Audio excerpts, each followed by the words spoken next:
नमस्कार दोस्तों, आज का वीडियो एनआरए और सीईटी पर होगा, यानी एजुकेशनल वीडियो होगा।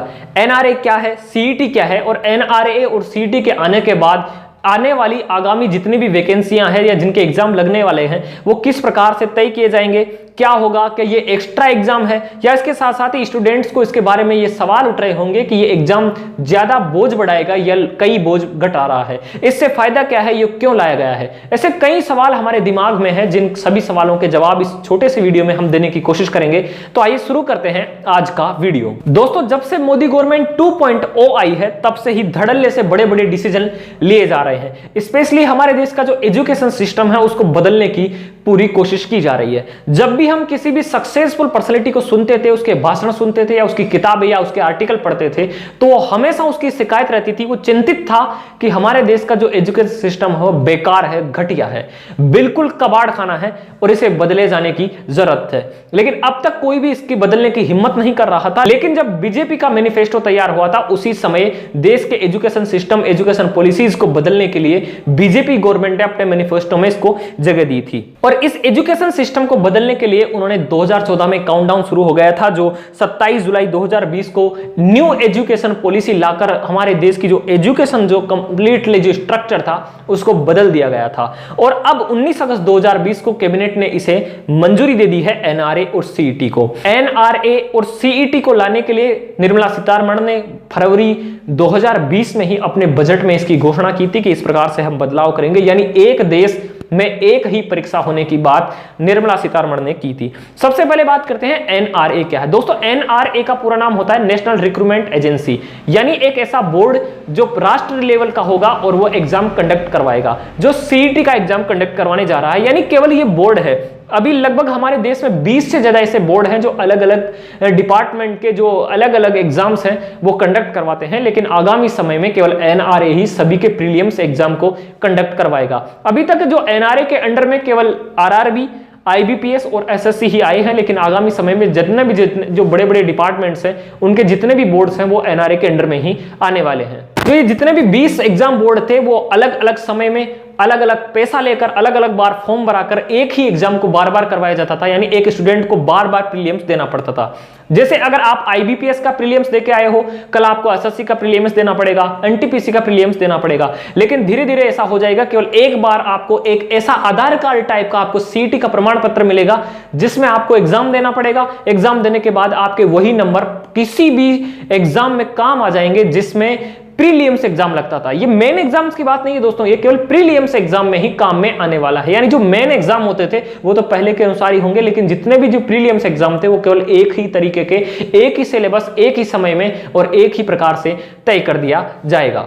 इसके लेवल जरूर अलग अलग होंगे कि 10th लेवल का अलग होगा, 12th लेवल का अलग होगा और जो ग्रेजुएशन लेवल का अलग अलग होगा। यानी जिस प्रकार से वैकेंसी होगी उसके अनुसार ही सीईटी लगने वाला है। दोस्तों, साधारण भाषा में बात करें तो एनआरए केवल एक सेंट्रल लेवल का एक बोर्ड है जो एग्जाम कंडक्ट करवाएगा सीईटी, और उस एग्जाम को हर जगह मान्यता मिलेगी। धीरे धीरे सभी जिलों में डिस्ट्रिक्ट हेडक्वार्टर पर एनआरए का एक सेंटर बनेगा जिसमें एक बहुत बड़ी लेबोरेटरी बनेगी जहां पर कंप्यूटर द्वारा एग्जाम लिए जाएंगे। यानी उस डिस्ट्रिक्ट के इतनी क्षमता वाला बनाया जाएगा जिसमें उस डिस्ट्रिक्ट के सारे स्टूडेंट्स लगभग उसी में बैठकर एक साथ एग्जाम दे सके या अलग अलग समय में पार्ट डिवाइस के आधार पर एग्जाम दे सके। दोस्तों, अगर बात करें सीईटी की तो सीईटी होता है कॉमन एलिजिबिलिटी टेस्ट, यानी यह प्रीलिम्स एग्जाम है, ये मेन एग्जाम नहीं है। और इसमें सबसे महत्वपूर्ण बात जरूरी यह है कि दोस्तों ये एक साल में 2 बार होने वाला है और इसका स्कोर कार्ड होता है वो जो 3 साल के लिए मान्य होगा, यानी 3 साल में आप 6 बार एग्जाम दे सकते हैं। और इसकी सबसे खास बात और सबसे अच्छी बात यह है कि अगर आप पहले वाले से लेकर आखिरी तक भी एग्जाम देते हैं तो जो आपका जो हाई स्कोर होगा,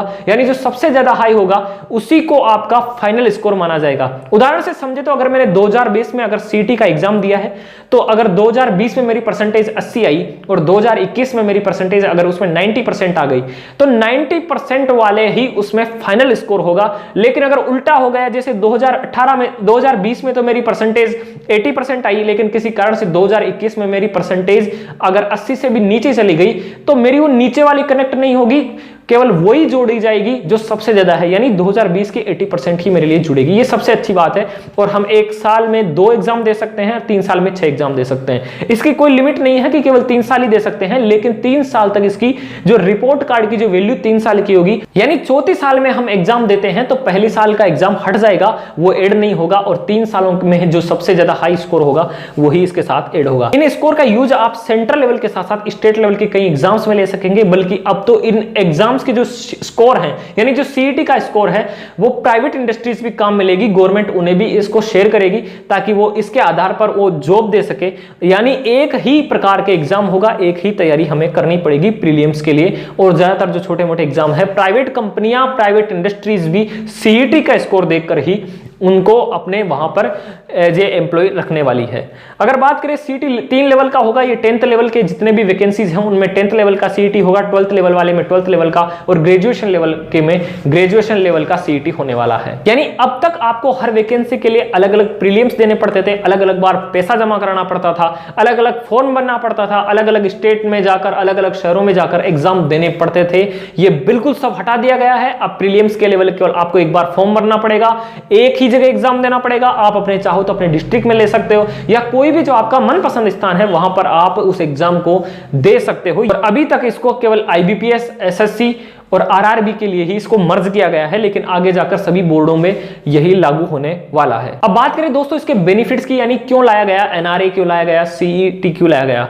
दोस्तों लगभग 3 करोड़ स्टूडेंट्स हर साल एसएससी, आईबीपीएस और आरआरबी का एग्जाम देते हैं हमारे देश में, जो यहां से वहां, वहां से वहां, इधर के उधर भागा दौड़ी रहती है। अलग अलग बार उन्हें एक ही एग्जाम देना पड़ता है। अगर प्री का एग्जाम है वो उन्हें बार बार देना पड़ता है। इनको कम करने के लिए और एक ही एग्जाम देने के लिए, जिससे स्टूडेंट के पैसा, समय और जो आने जाने का जो श्रम है वो भी बचेगा, इसके कारण इस प्रकार की व्यवस्था की गई ताकि एक देश में केवल एक ही परीक्षा हो। अगर इनके सबसे ज्यादा फायदा मिलने वाला है वो महिला अभ्यर्थियों को और हमारे जो दिव्यांग भाई है उन लोगों को, क्योंकि जब एग्जाम्स होते हैं तो आप देख सकते हैं कितनी ट्रेनों में, बसों में कितनी प्रकार की भीड़ होती है। इन भीड़ में बेचारे जो दिव्यांग होते हैं वो जा ही नहीं पाते, महिला अभ्यर्थी वहां पर एग्जाम देने पहुंच नहीं पाती, इसलिए उनके करियर पर बादल मंडराने लगते हैं। लेकिन अब ऐसा होगा नहीं, क्योंकि उनके होम डिस्ट्रिक्ट पर ही एग्जाम लगने वाले हैं सारे एग्जाम। प्रीलिम्स का एग्जाम एक ही बार करवाया जाना पड़ेगा, तो हर एजेंसियों का ऊपर जो जितना भी बजट का खर्चा था वो नहीं होगा। व्यवस्थाएं करनी पड़ती थी, स्कूल्स की व्यवस्थाएं, टीचर्स की व्यवस्थाएं, ये सब खत्म कर दी जाएगी। अलग अलग टेंडर देने पड़ते थे, केवल एक ही एग्जाम हो जाएगा। तो दोस्तों कितना पैसा बचने वाला है। सब कुछ ऑनलाइन होगा, पारदर्शिता होगी, यानी एक ही बार में सब कुछ होगा। सबसे अच्छी बात यह है कि एजेंसी स्वायत्त होगी, यानी अंडर में नहीं रहेगी किसी के, जिससे भ्रष्टाचार की संभावना भी कम होगी। और भर्ती प्रक्रिया की जो कंप्लीटली है वो भी जल्दी से जल्दी होगी, यानी समय नहीं लगेगा। इससे बहुत फायदा होने वाला है। सिलेबस की बात करें तो अभी तक इस एनआरए बोर्ड ने कोई सिलेबस डिसाइड नहीं किया है, लेकिन ऐसा कयास लगाए जा रहे हैं कि इसमें वही अंग्रेजी, रीजनिंग, हिंदी, जीके और मैथ ही होने वाली है। यानी जो साधारण एग्जामों में होने वाली थी, इन सब का जो सिलेबस सेम लेवल का होगा, लेवल के अकॉर्डिंग। जैसे 10th लेवल का पूरे देश में एक ही सिलेबस होगा, 12th लेवल में हर प्रकार के सीईटी का एक ही कोर्स होगा, अलग अलग कोर्स नहीं होंगे। लेवल में थोड़ा सा फर्क आ सकता है, क्योंकि 10th लेवल का 10th लेवल के अकॉर्डिंग होगा, 12th लेवल का 12th लेवल के अकॉर्डिंग, और ग्रेजुएशन लेवल का ग्रेजुएशन के अकॉर्डिंग होने जा रहा है। सीईटी को लगभग 12 भाषाओं में कंडक्ट करवाया जाएगा। यानी अब अंग्रेजी पपलू बनने की आपको ज्यादा जरूरी नहीं है कि आपको अंग्रेजी आनी ही जरूरी है या हिंदी आना जरूरी है। आप अपनी मातृभाषाओं में भी इस प्रकार के एग्जाम दे पाएंगे। जो लास्ट 2 साल से रेलवे की जितनी भी वैकेंसीज अटकी हुई है उनके एग्जाम भी अब एनआरए ही करवाएगा। सभी प्रकार के प्रीलिम्स के जो सिलेबस है वो सेम होने के कारण आपको बार बार अलग अलग जगह कोचिंग नहीं करनी पड़ेगी। एक ही प्रकार की कोचिंग करके सभी प्रकार के प्रीलिम्स आप एग्जाम दे सकते हैं। केवल एक ही एग्जाम से आपका काम होगा। यानी जो एग्जाम का जो ये वजन था वो सारा हटा दिया गया है। केवल आपको प्रीलिम्स के लिए केवल एक ही एग्जाम देना पड़ेगा। ये बहुत अच्छी और बहुत सकारात्मक पहल है गवर्नमेंट की, जो स्टूडेंट्स के लिए फायदे के आधार पर स्टूडेंट्स को भी फायदा होगा, गवर्नमेंट को भी फायदा होने वाला है। क्योंकि बार बार ये लफड़ा खत्म हो जाएगा। बसों की व्यवस्था, सुरक्षा की व्यवस्था, इस प्रकार के झगड़े होते थे, लड़ाइयाँ, एक्सीडेंट होते थे, वो सब धीरे धीरे खत्म हो जाएंगे इसकी वजह से, क्योंकि अपने होम डिस्ट्रिक्ट में ही ले जाएंगे। ये मतलब बहुत अच्छा लगा मेरे को, इसलिए मैंने आपके सामने शेयर किया। और मुझे आशा करता हूँ इस वीडियो से आपको बहुत कुछ सीखने को मिलेगा। और अगर फिर भी आपको कुछ समझ में नहीं आया है तो आप कमेंट कर सकते हैं, मैं उसका जवाब कमेंट में भी दे दूंगा। धन्यवाद दोस्तों हमारी वीडियो को देखने के लिए। अगर आपको ये पसंद आया है तो इसे लाइक करें, कमेंट करें और चैनल को जरूर सब्सक्राइब करें। जय हिंद, जय श्री राम।